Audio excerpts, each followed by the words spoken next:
G'day, Valley Vibers. Another quick educational video in the Ottawa Valley Vibes, where I like to keep my videos as short as possible because I don't like wasting your time any more than I like wasting mine. So let's get into it. Today's episode is about potassium. How does it help the garden, and how can you get it in the garden? So potassium is quite important in helping the plants regulate water uptake and nutrient uptake, and it also helps maintain like an osmotic type uh, balance between the cells and transferring nutrients and moisture between the cells.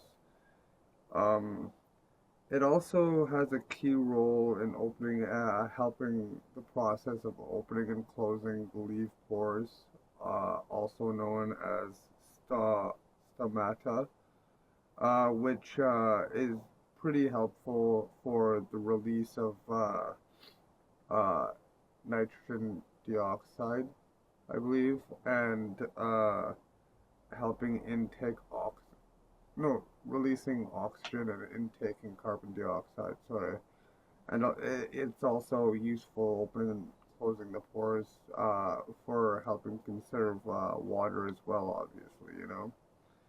Um, it's also quite helpful in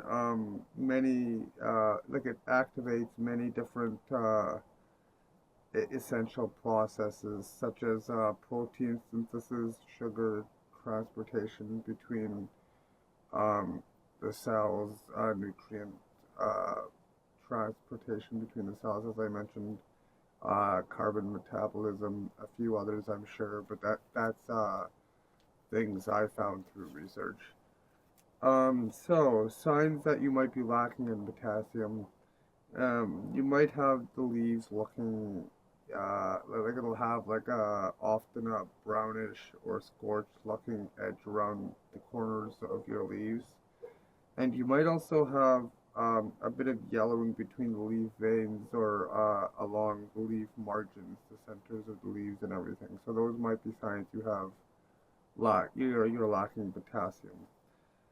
Too much potassium, however, can actually limit the amount your plants are able to uptake other nutrients, which might be a problem. But excess potassium can also run off into the waterways and can increase the amount of algae blooms that end up growing, which can actually be harmful to aquatic uh, life. So, I mean, potassium is a good thing, but not too much of it. The good thing is, though, is that a lot of the things you use to add potassium are often slow release, so it goes throughout time. So how can you add potassium to your garden? Yeah, you could have probably seen this one coming, like a lot of the other macronutrients. Um, um, Compost and manure can be very useful in adding potassium, but this is going to be a slow release one, so you kind of have to, be prepared for that. Another suggestion might be wood ash, but again, that's also going to be a slow release one. Potassium sulfate is something I've come across, which is apparently the quickest way to add potassium to your garden. However, I've also been reading up on it, and apparently not all of them are organic, so that might not be something you're interested in.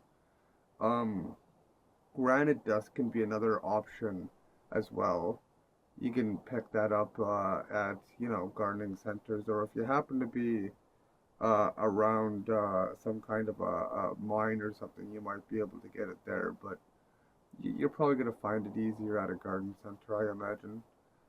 So when's the best time to add any of these nutrients that I've talked about so far? Now that I've covered the three macronutrients that you often find on your fertilizer bottles. Ideally, the best time to do it would be in the winter time for the slow releases, especially. So throughout the winter, it has time to kind of make its way into the soil and be useful for your plants by the time you are ready to plant in the spring.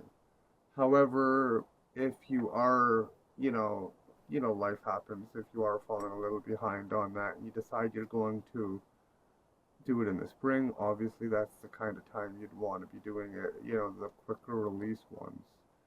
So, I guess I'll wrap it up there. I basically covered most of the main things. And I hope you're all having a great day. Take care. Have a good one.